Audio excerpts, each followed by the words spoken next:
Pour parler de ce geste du Maroc envers les populations palestiniennes de Gaza, nous sommes avec Moustapha Sehimi, politologue et professeur de droit. Moustapha Sehimi, bonjour et merci d'avoir accepté notre invitation. Bonjour. Alors, nous l'avons vu, l'aide marocaine destinée à Gaza est arrivée ce matin à l'aéroport El Arish d'Égypte. Elle sera par la suite acheminée vers l'enclave palestinienne via le passage de Rafah. Ce geste du Maroc, n'est-ce pas une suite logique de l'engagement constant du roi Mohamed VI en faveur de la cause palestinienne? Oui, tout à fait. D'abord, cette observation, vous l'avez relevée d'ailleurs, le soutien indéfectible du Maroc à la cause palestinienne. C'est une solidarité concrète qui n'a rien à voir avec les postures des uns et les professions de foi des autres. C'est une solidarité concrète qui se traduit par l'envoi sur décision royale de 2 avions militaires, donc qui sont arrivés à bon port, si je puis dire, à la Haïch, des avions qui contenaient des médicaments, évidemment, de l'eau, des quantités importantes de nourriture, etc. Je crois que ça, c'est extrêmement important. Il y a également un autre élément à relever, c'est la mobilisation du Maroc, de son peuple et son souverain, pour ce qui est de la recherche d'une solution politique.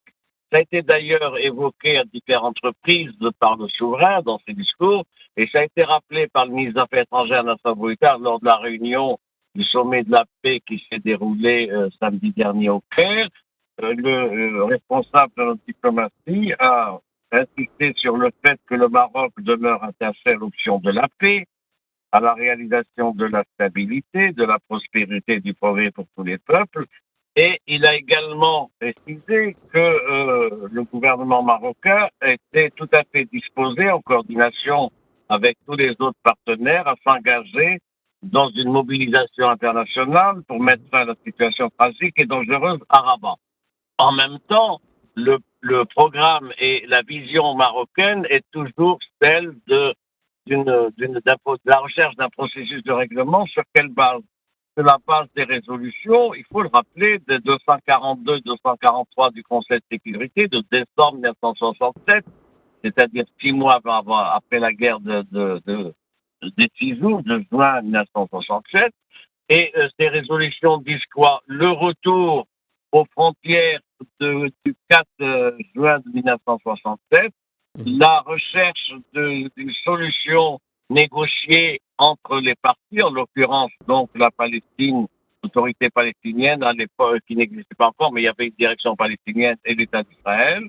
Un format de cohabitation entre les deux États, c'est la formule des deux États, et ce format-là est toujours d'actualité parce que est-ce qu'il y a d'autres options? Pour l'instant, ça n'est pas le cas. Donc nous en sommes là aujourd'hui. La situation se complexifie, si je puis dire, du fait de l'aggravation des tensions, de la militarisation de la région, non seulement sur le plan local, mais avec la présence donc notamment des 2 porte-avions américains, d'une frégate chinoise et d'autres équipements. Donc nous voilà une situation préoccupante. En tout cas, Rabat est qualifié par de nombreux experts comme ayant les meilleurs atouts pour mener une médiation dans ce contexte sans précédent au Moyen-Orient. Quels sont aujourd'hui ces atouts, selon vous? D'abord, le Maroc a une diplomatie raisonnable, une diplomatie de recherche de la paix et de la stabilité, aussi bien dans la région maghrébine qu'en Afrique et qu'au Proche-Orient. C'est une des constantes de sa diplomatie, sa politique étrangère depuis des décennies.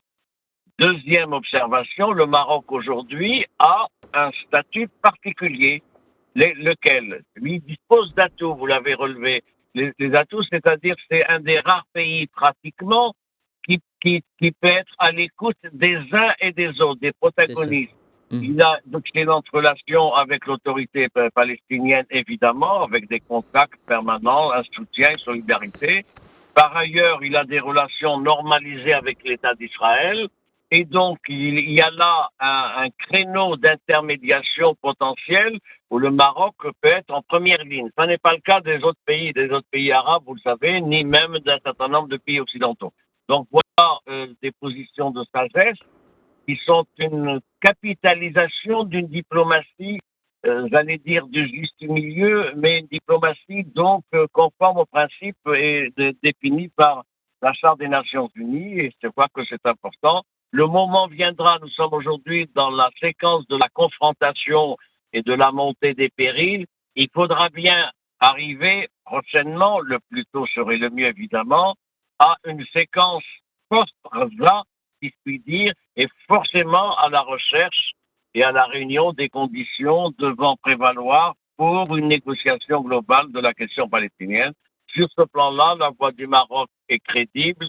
Elle sera donc à l'écoute des uns et des autres, et nul doute qu'il pourra jouer un rôle de premier plan avec d'autres pays, évidemment, pour la recherche d'une solution définitive. Une voix bien audible. Moustapha Sehimi, merci pour toutes ces précisions. Merci d'avoir répondu à nos questions. Merci à vous.